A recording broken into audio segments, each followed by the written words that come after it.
Hello everyone, welcome to this week's GT Sport Daily Race C Strategy Guide, and I think we have a pretty good one in store here as Group 3 Machinery visits a Brands Hatch Grand Prix circuit.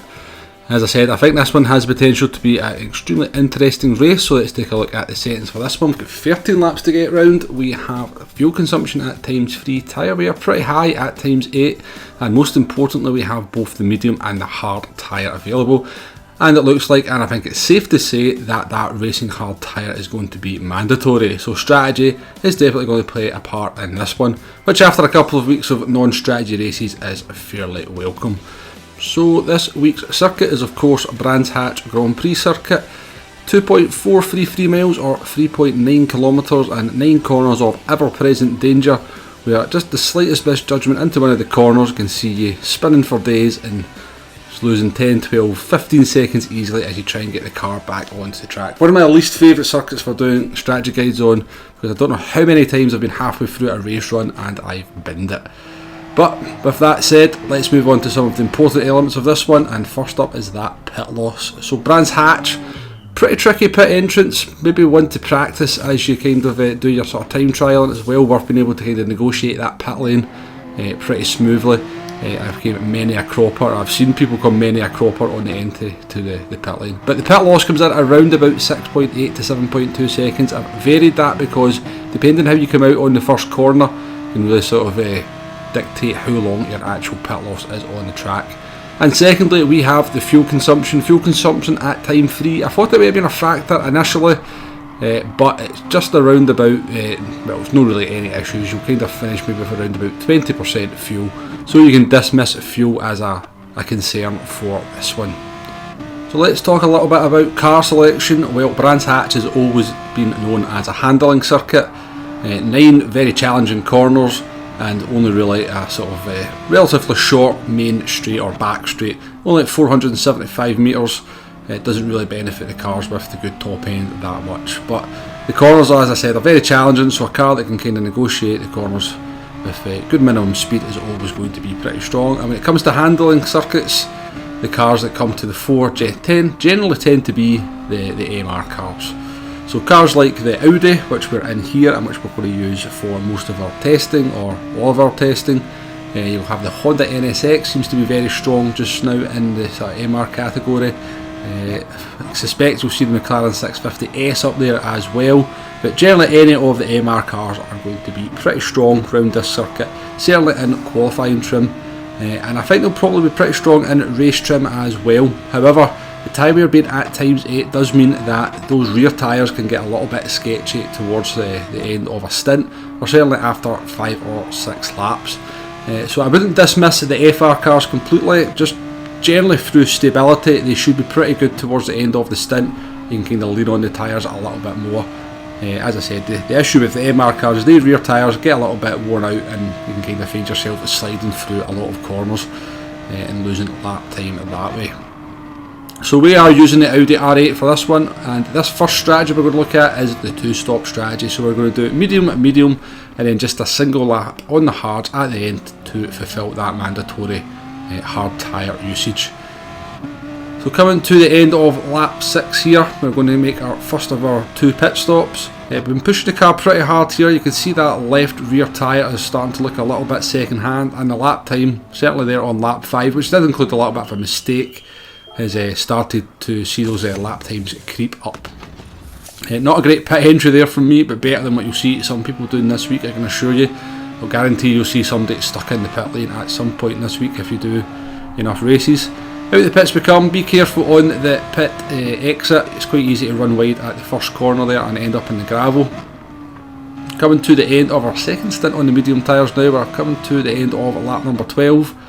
Again, we've been pushing pretty hard here, maybe pushing just a little bit too hard. The lap time's probably not as good as they could be, certainly in laps 9 and 10. Near lap 8, fairly decent, and then lap 8 we kind of only a tenth and a bit slower than that. Again, we caught that inside curb there as we were coming to the pit, so just be careful of that. It can kind of drag the car around, particularly as the tyre wear starts to kick on in the rear tyres, and it's just looking for any excuse to slide out whatsoever.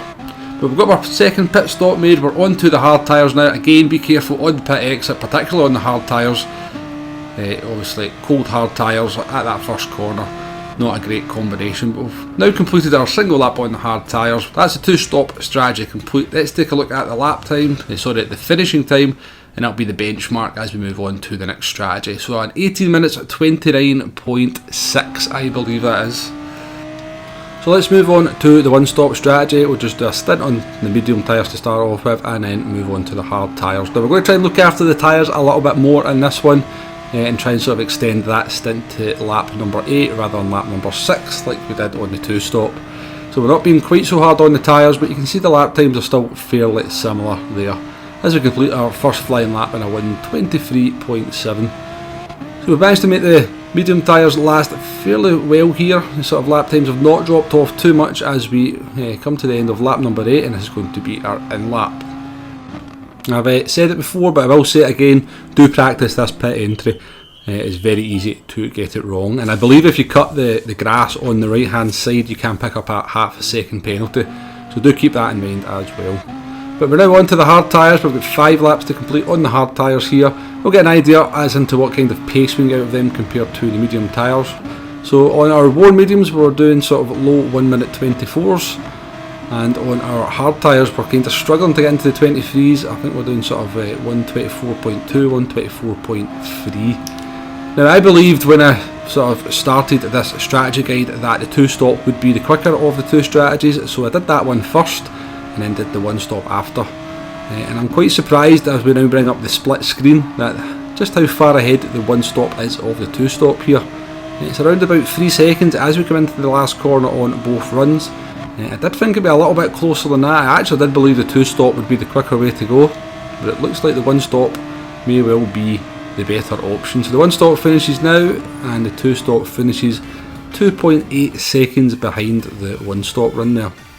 Now there's definitely time to be found in both of those runs that I did, but I don't think it would be enough to sort of bring the 2-stop into a quicker time than the 1-stop. And I do believe if they're going to sort of make the 2-stop work, then it probably has to come in around about 2 to 3 seconds quicker. So for my money, this one is looking very much like a 1-stop strategy.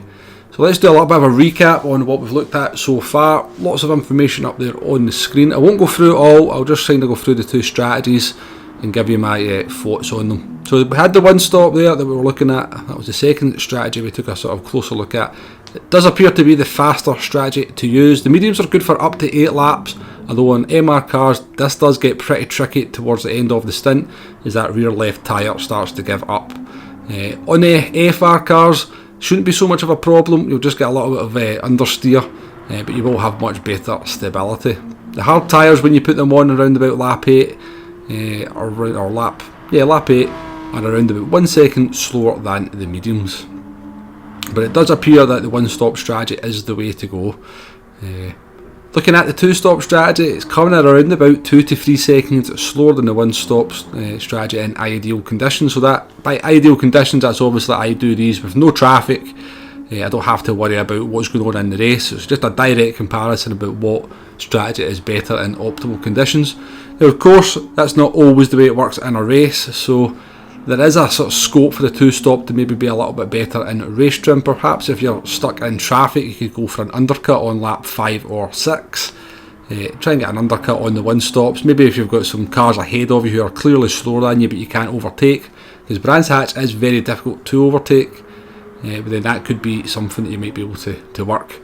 Certainly if you struggle with tyre wear as well, getting to lap 8 on those mediums might not be quite up your alleyway or within your sort of capabilities, so you might maybe want to make the 2-stop work that way. Or if you just want some fun, want to do some overtaking, want to have better tyres than some of the cars around you towards the end of the race, then again the 2-stop is your friend. But for me, this is definitely a 1-stop. I think there's quite a lot of scope as to what you can do with that 1-stop strategy in terms of when you pit in this one. So you don't have to go to lap 8, you might not be able to go to lap 8 because of the tyre wear. So I can see the sort of pit window open around about lap 5 even, and maybe even trying to do a longer stint on the hard tyres, right all the way up to lap 8. So we should see people do some different things here. Of course you've got the alternative way of doing it as well. If you start towards the rear of the grid or the mid pack, you can start on the hard tyres, just do 4 or 5 laps and then finish on the mediums. However, that is pretty much it for the strategy. Let's, as always, finish with a little bit of a lap guide. We're on board the Audi R8 here. We're about to start a flying lap of Brands Hatch Grand Prix circuit as we approach turn number 1. Looking for the last of the brake markers, moving the car to the middle of the track to give yourself a little bit of margin of error as you sort of exit turn number 1. Looking for the bridge, that's your kind of reference point. Braking just before that into turn number 2. I avoid that kerb on the inside because you can over rotate the car. Use all the kerb on the outside though, and you're looking for the end of the kerb there as you brake into turn number 3. Using again all the track on the outside, being very liberal with the track limits at that point. Again looking for that last brake marker. Extremely tough corner, just try to find the right speed and trajectory to get the car round there without any kind of sliding. And it's a pivotal corner because it leads on to the back straight there, so the better exit you can get, the more speed you carry down the straight here as we approach turn number 5. So again, it's a sort of last brake marker. Again, you're just trying to keep the car balanced, get the right trajectory. Looking for the red marker on the left there, that's your entry kind of point, or your reference point for turn number 6. And we'll come to another very dangerous corner, I believe it's Sheen. Again, trying to look at that last brake marker as your reference point. Cut a little bit of the curb just to kind of give yourself a bit of a safety net for the outside of the corner. Very easy to go wide there, hit the grass and off you go. We're now approaching the last corner of the track. You're looking for the sort of paved bit on the left hand side there, that's your reference. And again, be very careful not to run wide as you exit the last turn. Extremely difficult lap of Brands Hatch, very much rewards commitment, but very, very easy to make a mistake as well. But at that, we shall end the video. Thank you very much for watching up to this point. If you've made it here, thank you very much for watching to the end. Please hit that like button, please hit that subscribe button if you haven't already. And until the next one, thank you very much for watching. Goodbye now.